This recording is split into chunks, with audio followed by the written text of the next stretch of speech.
Hi, thank you all for joining us. I'm Reverend Mary Hawk. I am one of the co-coordinators for Nashville Pagan Pride Day, and we are here courtesy of Acrillion Educational Ministries Broadcasting, and we are honored to have Reverend Don Lewis, who is done so much for us. He is the head of Witch School, head of Acrillion Nativist Tradition of Witchcraft.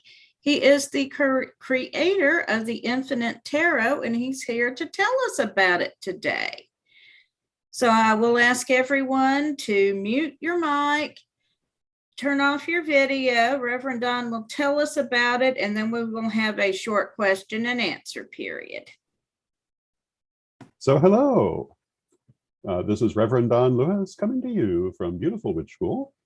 And today we're going to talk about the Infinite Tarot, what it is, why we did it, and what it can do for you.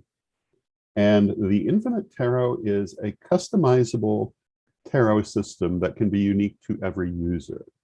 And it's both a very modern idea and a very ancient idea, in the sense that this is what the earliest tarots were like. If you're familiar with the history of tarot, you will know that playing cards were brought into Europe from the Near East in the late 13th, early 14th century, either by the Romani people who were immigrating into Europe at that time, or by returning crusaders who had picked it up in the Near East. Cards had been in the Near East for much longer than they have been in Europe. The earliest known tarot cards came 50 to 100 years after that, apparently originating in Italy. And if you look at those early tarot decks, they are not uniform. They're unique to whoever had them made. And although the minor arcana follow the general rule that they always follow, the major arcana could be up to twice the size you'd expect of a modern one, and often had figures that you would not see in a modern major arcana, such as the 9 Muses, the 12 virtues, the astrological signs, the planets, etc. And this remained the state with early tarots for a couple of generations before things started to become more uniform. Back in the 1980s, I created the Tarot of Hecate, and I have it here. And I'll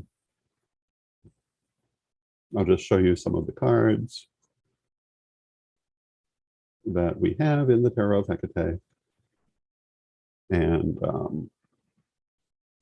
I created this back in the 1980s, originally as a black and white tarot deck. And working with my altar sister, the beloved Lady Bitterwind, who is the former first elder of the Acrillion tradition, she had worked as a professional tarot reader possibly before I was born, but certainly for many years. And she had very distinct ideas about tarot. And one of them was that she felt that it would be better to have more cards than contemporary modern tarot commonly does. She felt that to be numerologically perfect, you needed to have 100 cards. And she was inspired in part by the works of Piers Anthony and his Tarot World series, in wanting to see an expanded tarot. And we worked together to create the Tarot of Hecate as such an expanded tarot.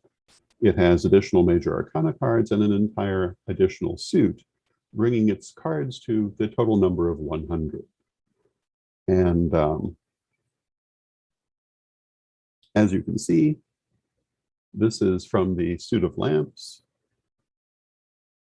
which is the extra suit. And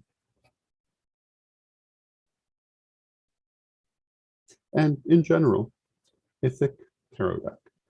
It did not get published in the 1980s. We may come back to that in a few minutes. It actually was first published. Some of the individual cards were published in pagan magazines in the 1980s, but as a whole, the deck wasn't published until the 1990s, when it was published as clip art rather than cards. And then in the early new century, we were able to finally bring it out as a card deck. And a number of people today have been talking about changes in technology. And the reason the Tarot of Hecate had the trajectory that it had has to do with technology. And the reason that the Infinite Tarot now exists has to do with technology. Back in the 1980s, getting a deck of cards published was not an easy thing. Um, Even as late as the early 2000s, you still had to know the right person who had the equipment. You had to have a publisher to do it. Today, you don't. You can have them published in very small runs, basically at will. And that change in technology has made the infinite tarot possible. In addition to the Tarot of Hecate, which serves as the base for the infinite tarot, we have a number of additional expansion decks that the user can or cannot use at their discretion. You can take cards out of the main one and replace them with cards from the expansions. And you can make the deck into your own personal expression of what you want to read from. You still keep the basic tarot format of a major arcana and minor arcana. But exactly what those cards are becomes very variable. And we're going to talk about some of those expansion decks now. The first expansion deck we did was the Acrillion Ancestor cards. And if you're Acrillion, these are the ancestors of our tradition. They were not part of the recent Kickstarter that we did for Infinite Tarot because they are Acrillion specific, but they can be used for divination, but also for devotional purposes. And as you can see, they're portraits of the various ancestors together with their sigils that represent them. And they're done in a style that's called photo collage. And what that means is that the pictures of the ancestors come from photographs, which have been variously altered and manipulated in the creation of the card. For example, you can see Lady Bitherwind here, who I was speaking of, as part of the nascence of this idea. And this is an actual photograph of her that has been colorized and manipulated to become an artwork. And one of the things that I would point out is that the blouse that she's wearing here, the top she's wearing, was created artificially to represent her style, because the top she was wearing in the actual photo was very tame, and she was not someone who was given to tame fashions. One of the things that we're doing as part of the Infinite Tarot is called Create a Card, where a person can have a card made of themselves. And photo collage is one of the ways that can be done. It can also be done by being drawn. We also have the 9 Muses expansion deck, which has the 9 Muses of classical mythology, represented in very modern terms. And here we have Melpomene, the muse of drama, and Urania, the muse of astrology and astronomy, and all of the familiar muses. We also have an astrology expansion deck, which includes signs such as Mercury and planets such as Jupiter. And it includes all of the different planets and all of the 12 signs. We have the moon. And say that, for example, you resonate more to astrology than ordinary tarot symbolism. These might be very helpful to you in reading because you're more familiar with or resonate better with the meanings of signs and planets, which certainly can be used for divination. We also have the Shengzhao Asian astrology system, which are the 12 animals of the Asian zodiac. And you can see our friend the rat, the ox, the tiger, and the rabbit. I personally am a rabbit, specifically a rabbit running into the woods, which is probably more than anyone really wants to know about Shenzhou astrology. We have a rune set. If you happen to resonate to the runes, you can add them in and read by those meanings and principles. And we have all of the different runes illustrated to make them into tarot cards. Of course, the idea of rune cards is nothing new. They've been around for decades, but it's part of the Infinite Tarot system. And then we also have numerology. And the numerology deck is based on numerology. If you're a person who happens to be particularly given to numerology, this might be particularly good for you. So we have 11, we have 8, we have 0, we have the 1, and the numerology cards were done in a style that was meant to imitate stained glass. But each of these different decks can be used as an expansion for the main deck, or it can be used as a standalone deck if you just want to read with the principles of numerology, for example, or with the Muses, or with astrological principles, or you can mix them in. And again, when tarot was first created, it was not at all uncommon to have, for example, the planets and the signs and the virtues and the Muses. So on one hand, it's a very new idea. On the other hand, it's a very old idea. But when tarot was first created, you had to be quite wealthy to have one made for yourself. And today, we can do that with anybody. You can also, again, have yourself created as a card to add in if you so desire.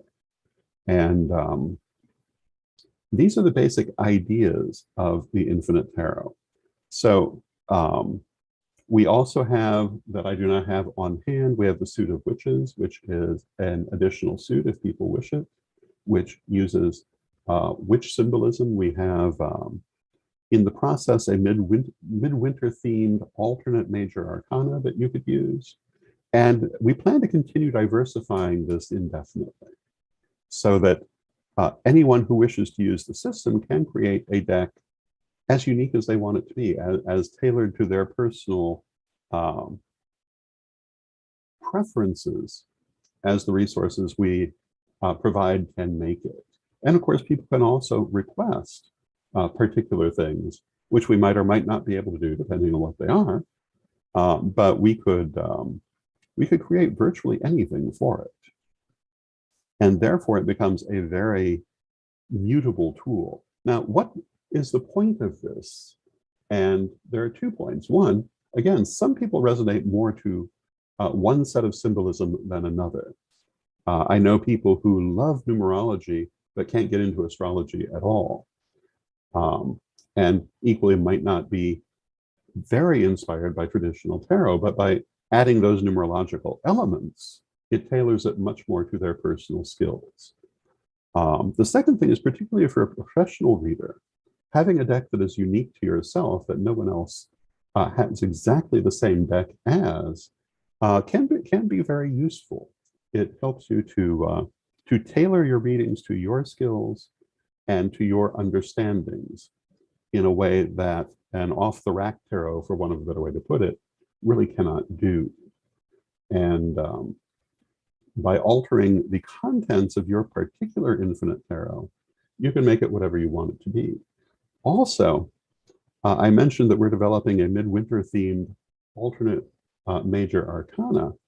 If you are doing events at a particular time of year, it could be very interesting to involve symbolism unique to that time of year or to that event.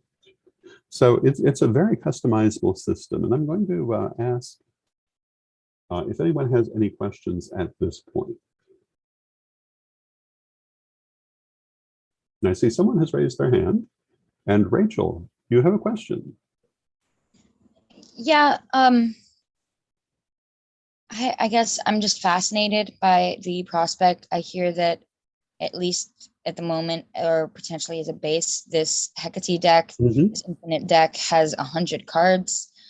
I personally struggle reading tarot. I'm more gifted with the oracle decks. I guess I'm curious what your thoughts are on, I don't know, how do I say, the differences and similarities and how that may affect who has a better way of reading what, or perhaps not way, but better chance of reading each individually. So I've always wondered how I can read one and just can't grasp tarot itself for my life. I can certainly address that. And the first thing I'd say is that everybody is different. Some people are going to react to one set of symbols very differently than they would react to another one. And that's the whole idea behind infinite tarot. I've known a number of people who have difficulty getting into tarot as such. And I think part of the reason is that the traditional tarot symbols don't necessarily tie into things that have meaning for them. By having the different expansion decks that you can swap out or add to, we open up the range of symbols that you have to work with while still staying in a tarot format. The difference between tarot cards and oracle cards certainly is not universally agreed on, but what I would say the difference is that tarot has a certain structure, but that structure is not necessarily static. So in tarot, we have a major arcana and a minor arcana. But as I was saying, historically, the major arcana has been anything but static and has often included many more cards or fewer cards than it does today. And when tarot was created, the cards that were included in that major arcana were what spoke to the person that it was being created for. So if you have difficulty with the traditional tarot, I think that something like the Infinite Tarot might be much more appealing for you because it offers a wider range of symbolism to work with. People read tarot in different ways. Some read it very much by the literal meanings that the cards have. Others go by the feelings that the cards engender in them, and basically are giving a psychic reading that is guided by the pictorial character of the cards. And I think that everyone so exactly. I also I'm so sorry. I also guess I feel like the open-ended aspect of oracle versus the structure of tarot potentially also has something to do with it for me personally. It makes it a little easier to intuit and also has, I suppose, less limits to an extent. So. And, I would say that this is part of what we're trying to address with the Infinite Tarot, because it does maintain the structure of tarot, at least as much as the individual user wishes to, while also opening it up to a much wider range of interpretations. The original tarot of Hecate, as I was saying, includes an additional suit, the suit of lamps, which deals particularly with spiritual awakening, which I found people often ask about. But it also added a series of cards to the major arcana that mostly had to do with the nature of our consciousness and the nature of time, which is something that wasn't so much addressed by traditional tarot, in my opinion. As we develop the Infinite Tarot farther, we'll probably speak farther along these terms as well, the existential nature of existence. At present, we've added a number of different, as I was saying, different expansion decks on the premise that different people, again, react better to different symbolism. So, depending on what the person wanted to do, because the whole idea is that the deck can be unique to the user. And you can take out all of the tarot elements if you want and keep only what might be called the oracle elements. Or you can mix them in any way that you desire that makes it better for you. Tarot has certain things that it does. And in the background I come from, tarot is regarded, the major arcana, as telling the story of existence from creation through the journey of the soul. But that's only one aspect of tarot. And we're talking about tarot as an explanation of existence. There's more to existence than that. One of the reasons we decided to take this very open-ended view of the Infinite Tarot is our developing understanding of existence. As we learn more about the multiverse and dimensionality, the infinite variability of existence becomes more of a concern. And traditional tarot does not portray that.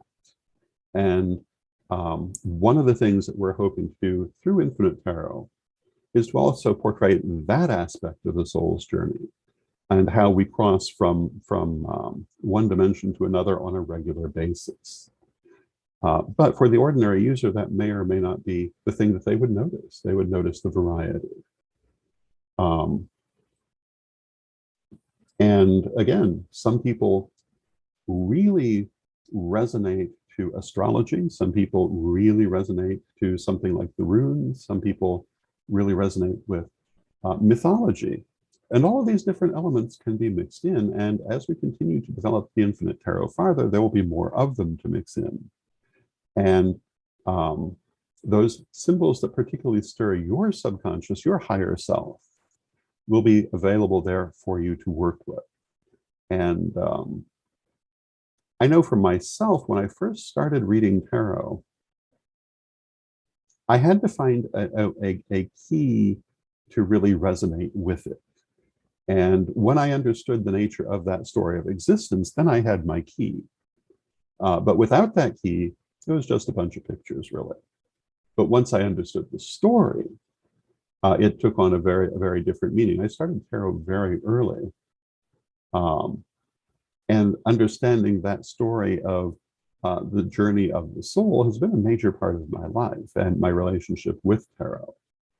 But as I say, as I've gotten older, I've learned that the story of the soul is far more complex than we give it credit for, or at least gave it credit for in many cases in previous generations. And by bringing in all these different influences, I'm hoping to show the variability of the soul's journey. And do we have any other questions?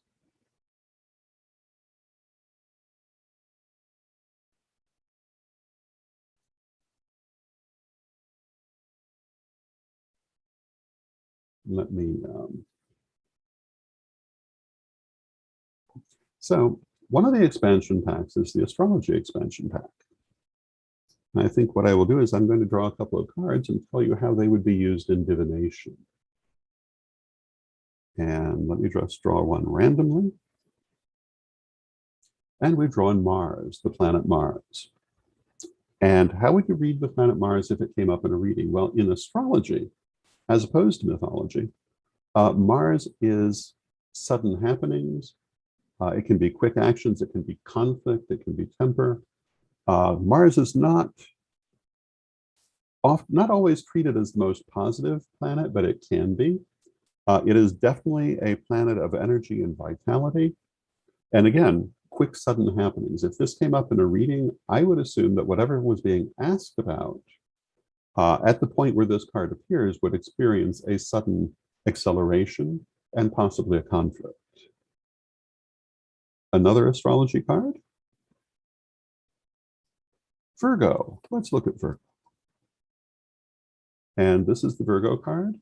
I don't know if you can see her terribly well, but Virgo represents a variety of things, but in particular concern over details and making sure that things are in their proper alignment. Virgos often will have a lot of focus on that aspect of their existence, on the details of existence, on making sure that everything is done right as they perceive it. If this were to come up in a reading, depending on where it came up, I would think that it would be very important for the querent to look at the details of the situation and to make sure that all of the I's were dotted and all of the T's crossed. And those are a couple of examples of the astrology cards. And let me... I do have a question for Yes. you. If someone wants to order the cards, how do they go about doing it? That is a very good question. If you want to order the cards, you can find them at CorellionPublishing.com under the tab Infinite Tarot. And all the ones currently available are there. There will be more being added in the near future. The Create a Card option is being added in the near future. And all of the different options that we offer are there. And you can order through Corellion Publishing. And they're listed as being for pre-order. But that doesn't necessarily mean it takes as long as it says it does. But the technology that allows us to publish in short runs is why we list it that way. When we get the orders, we order them. Sometimes we already have them in place. It depends. pretty much what is listed there now would be able to get to you by the end of the month, I would think. Maybe sooner. And Rachel has a question. Yeah, so can you tell me more about the Corellian or the Corel family, as it were? The Acrillion tradition began as a familial tradition. It draws on many different backgrounds. We consider it a form of Wicca using the broad definition of Wicca that was, well, the original meaning of the term. And thank you, Mary, for putting the URL in the chat room. And both in our origin and our contemporary state, we draw on many different influences because we believe the whole world is there to be learned from. And again, we believe that every person is individual. We are not a believer in cookie cutter witchcraft. We believe that everyone's spirituality has its own strengths and its own weaknesses, and that you should work with who you are. We offer a great deal of structure, but also a great deal of freedom in how you work with that. The tradition moved from being a familial tradition to a public tradition in the 1970s, officially 1979. We have been using the term Wicca to describe us, again, under the sense it was originally coined by Charles Hardell back in the 1950s, not the more exclusive sense that some people choose to use it. And we've been using it all that time. We have a seminary in the form of witchschool.com, where we teach not only our degree lessons, but many other courses as well, some of which are Wiccan, some of which are not. We have a lot of just plain metaphysical courses as well, courses in psychic arts, courses in energetics, courses in herbalism and so forth, and also other forms of paganism besides our own tradition. So we try to offer a very broad education. I was actually going to ask as well. Yes, witchschool.com. And the reason we called it Witch School was that we thought it was the most accessible possible name.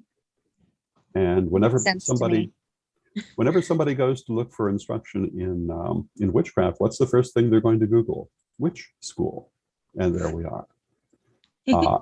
And that comes from Sir Ed, who very wisely made that choice. A lot of people, when they want to start a school or an institution, choose the most obscure name they possibly can, and we did the opposite.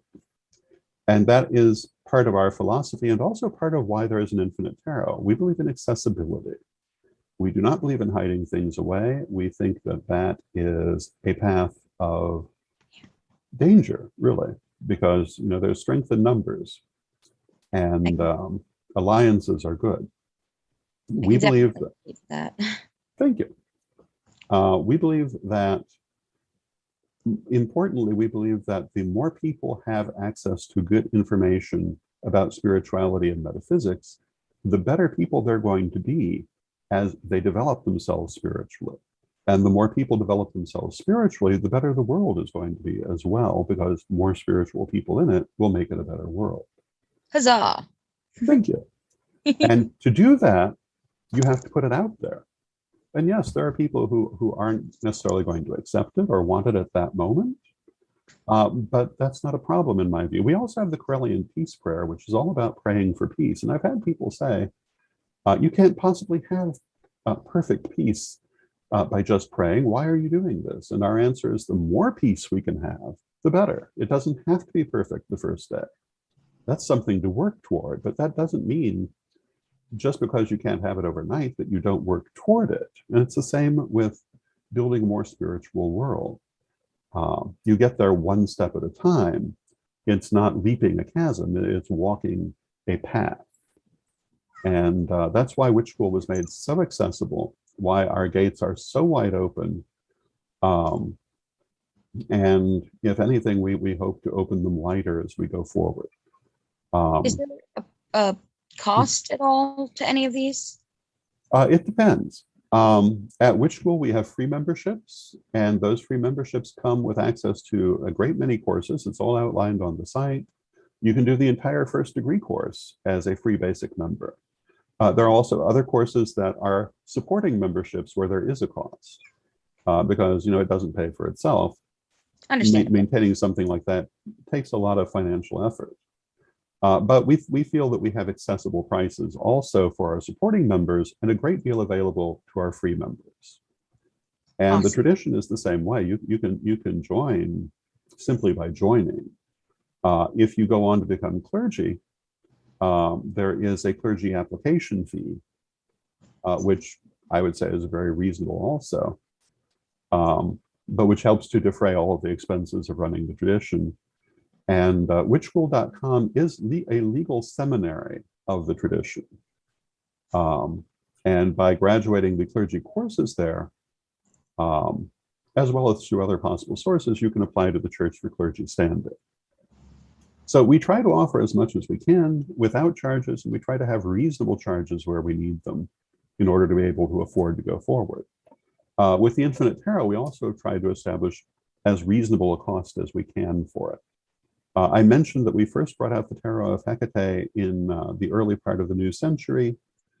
And at that time, I want to say it was $10 to $20 more expensive than it is today, because the cost of having it produced at that time was significantly higher than it is today. And we brought that cost down as the ability to have it made has become more affordable. And again, for the same reason, we want as many people to be able to access it as desire to access it. One of the things that I particularly enjoy when I see it happen is that we often have students at the school who joined 10 or even 20 years ago who were very active for a time and then left because life got in their way, and then come back. And we're still there to be come back to. And in my mind, that is a wonderful thing. I love when I see people who pick it back up again because their life has come back to that point. And because our door is open, they can do that. And I hope that, but I was saying before, everybody is individual and our lives are individual. And just because we're on a spiritual path doesn't mean that there aren't times we have to step back. And if you're going to be a spiritual teacher, I think you have to take that into account. I know that in my spiritual life, there have been times that I've had to take a step back and just let things settle for a while before going forward. I think that's a natural part of spiritual growth.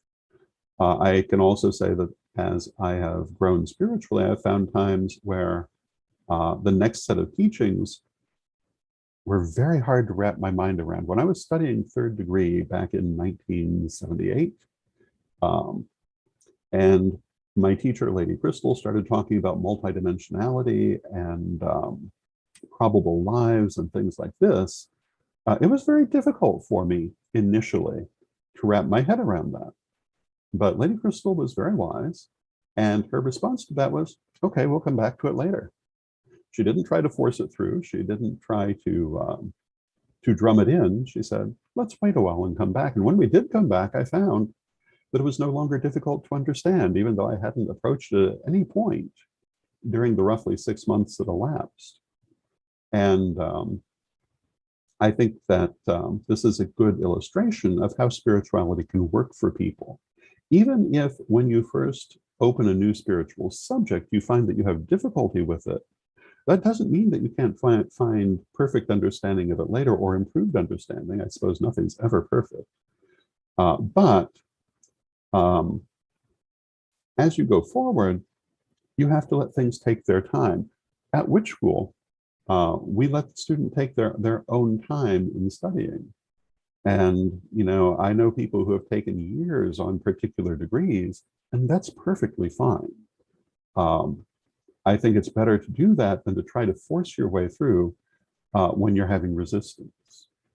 And I've also known people who took things very quickly and that worked out just fine because it was the right time for them. And in any system of metaphysics, I think that you have to be able to accommodate both of these things, all of these things, because every person that you're going to work with is going to be an individual. And that also is the reasoning behind the Infinite Tarot. It's good to have a system, but it's also good to have a flexible system that can be customized to the person using it. Because different people are going to have a different, I guess I would say, a different affinity for different aspects of the system. And by including so many different things in the Infinite Tarot, whatever a person's affinity is, hopefully they will be able to find something that works with it. Another thing about tarot is very art intensive, obviously. And for most people, the nature of the artwork in the tarot they are using has a lot to do with how accessible it is for them to use it, how much they resonate with that style. And they will like one style or another. And in creating the Infinite Tarot, I have tried to use a number of different styles. We also are beginning to involve other artists as well. For example, we have Stephanie Small, who has done the Suit of Fairies, which is one of the new suits that will be added. And it is obviously in a very different artistic style than mine, but that might be very important for a different person. I have tried to use several different artistic styles for that same reason. The person who likes a more stylized type of artwork will like some of our expansion decks. A person who likes a more rectilinear style of artwork will like others. And we're hoping to find many different things that people can like and resonate to. And as we go forward, we hope to involve many other artists as well. And the idea of the Infinite Tarot is that it will in fact be infinite within the context of our ability to make it so. And so the various expansion packs are going to continue to diversify and draw in more and more disparate elements, so that more and more people can customize their Infinite Tarot to be what they need it to be, what they particularly resonate to. And ultimately, no two of them will necessarily be the same unless they've deliberately chosen to use it unaltered. Where all this is going to take us, of course, is something that we'll see with time. I could tell you things that we've talked about doing in the future of Infinite Tarot. One of them is we've talked about doing the Crystal Web Tarot as part of the Infinite Tarot. We've talked about doing a system based on the I Ching in the future. Both of those probably will be done within the next year. We've talked about, I mentioned we're doing a midwinter theme. We'll probably do a Halloween themed one at one point in the future. There was not time to do that for this year. As an artist, I work fast, but not that fast. And many other things that can be added. One of the future expansion decks that has come out of the idea of the midwinter theme is that we might do an expansion suit based on Charles Dickens' Christmas Carol, which I think could be very interesting in a divinatory sense. So we're working with a lot of different ideas, and we're hoping to continue to expand it infinitely as we go forward. And if people have things they'd like to see that we're not doing, we are very open to suggestions for bringing those in the future. And why is this possible? It's because of the changes in technology. As I was saying, just a few years ago, when we brought the Tarot of Hecate out as a card deck in its own right for the first time, you still needed to know a publisher who had access to the equipment to do this, and it was still expensive. Most publishers were not willing to do smaller runs for that reason. Today, it's no longer prohibitively expensive, and we can do things like the Create a Card, which is a single card that can be produced for the person who has ordered it, usually in a run of 50 or 100. And that's all that will necessarily exist of it unless they want more. But you could not have done that easily in previous years, and as a small publisher could not have done it at all. Today you can. Who knows what will be possible tomorrow? It is entirely possible that within a few years we might see interactive tarot cards for use with virtual reality, for example, where the cards actually react to the reader. But we're still a little way from that, but it's closer than people think. And I think we're going to see, particularly younger people, you're going to see your lives transforming in many ways because of technology in coming years, even though we've already seen so much transformation as it is. I was talking with Sir Ed and Lady Laurie, my housemates, earlier before coming on, about how I was watching the movie Atom Age Vampire some years ago. And there's a scene where because I'm a horror fan, but there's a scene where the hero is rushing to rescue the imperiled maiden, which of course you would expect from a certain kind of horror film. And I sat there wondering, why doesn't he call her and warn her that she's in danger? And then it dawned on me, it's 1963. He can't call her. He doesn't have a cell phone. They don't exist. But it becomes such second nature to me to think of cell phones that